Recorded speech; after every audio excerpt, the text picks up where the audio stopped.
Hey everybody, it's Ryan. Let's take a look at the octave chords in Die with a Smile. Now, if I had the choice and I was just playing by myself, I would prefer to play the instrumental arrangement that we covered in previous videos. But I did want to show you this octave chord part because of how cool octave chords are in beefing up your melody lines for acoustic guitar, and it can just be good to know about this kind of stuff and how it can help you in the future. So let's take a look at it. What I'm going to do is play the riff in 3 different ways. First is just the melody with the pick. Then I'm going to play with just the octave chords. And because we're in the key of A and we can have access to open strings, I'm going to show you what it sounds like with the droning strings. So let's get started. So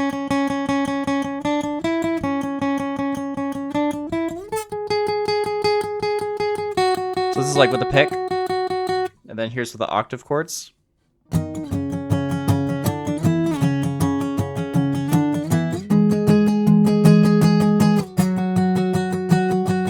And then with the strings open.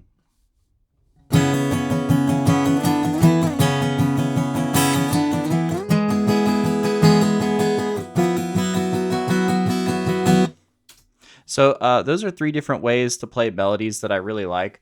I really like how each of them brings something different to the table. So playing the melody the first way, I would want to do that if I was in kind of like a band context, and if I was playing electric guitar, or if I was playing with another acoustic guitar player and I just had someone to be able to cover the chords. And then in the second way, I really like playing it in a band context with the acoustic guitar. And if I'm recalling correctly, I think that's what they actually do in the recordings, is have the electric guitar player play the octave chords. And then this third way is really cool because it just adds a really nice texture when you can add different open strings depending on what key you're playing in. So because we're in the key of A, we're adding the 2nd scale degree, which is B, and we're adding the 5th scale degree, which is the high E. So anyway, with all that aside, let's take a look at how to play these octave chords. So they're called octave chords because they are just the root and the octave. So in this particular example, we are starting with the C sharp octave chord. And the trick to octave chords when you're first learning them is just getting the string muting right. So with this first finger, we're kind of on the tip, kind of on the pad, so that way we can use the flesh of the tip to lightly touch the low E string.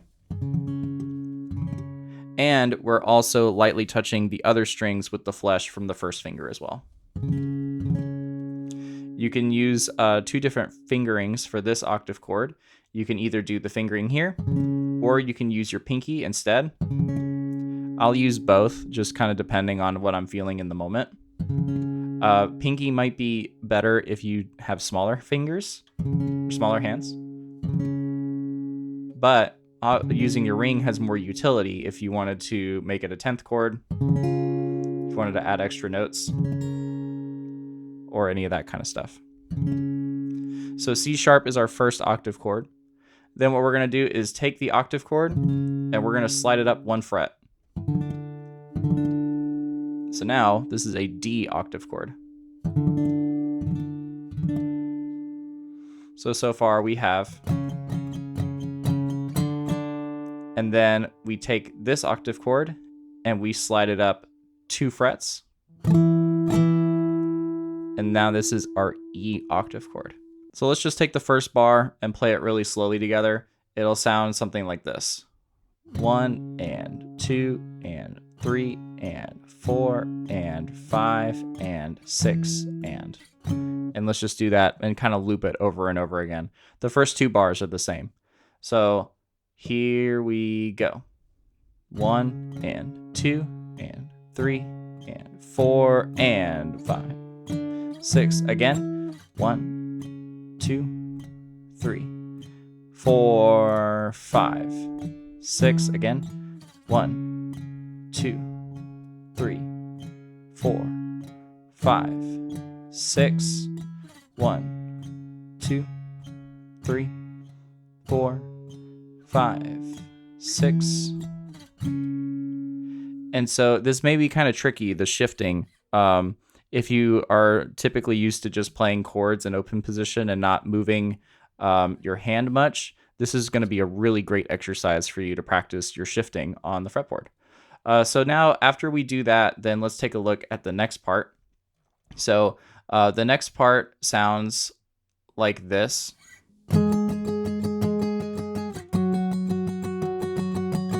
So it's 2 notes, but the tricky part about this is that we're here, and then we have to slide all the way up here.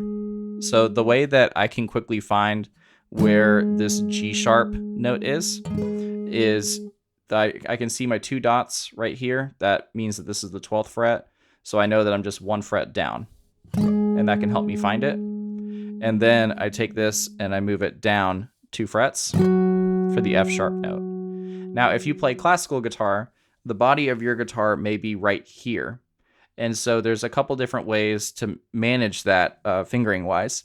What you can do is try to put your thumb over here. But I don't like that option as much. It's kind of awkward, but it can work. The other thing that we can do is we can use the second kind of octave chord, which is the treble string octave chord.